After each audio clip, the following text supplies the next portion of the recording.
The National Archives says former President Trump still has not turned over all presidential records and signaled there could be legal consequences for those who don't comply.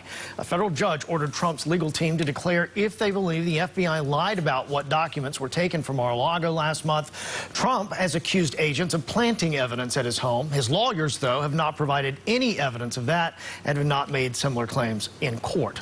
Republicans and Democrats have offered their own opinions about classified documents being stored at Mar-a-Lago. Republican Bo Hines is running for North Carolina's 13th congressional seat. I asked him his opinion on this.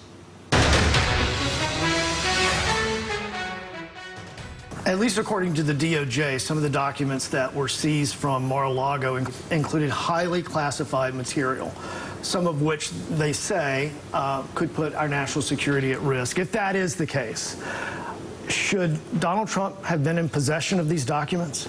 The president has the right to declassify anything he wants to. This is a very broad piece of regulation that's been in place for a long time. And if he says something's declassified, it's declassified, and he has the right to possess it.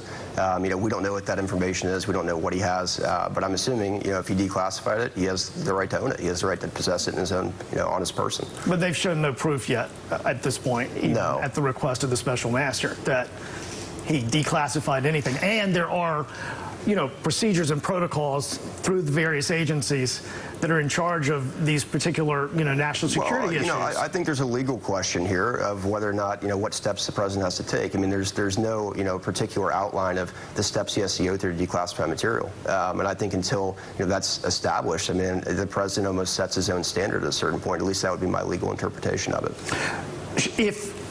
Let's say you're right. Should those documents have been better secured?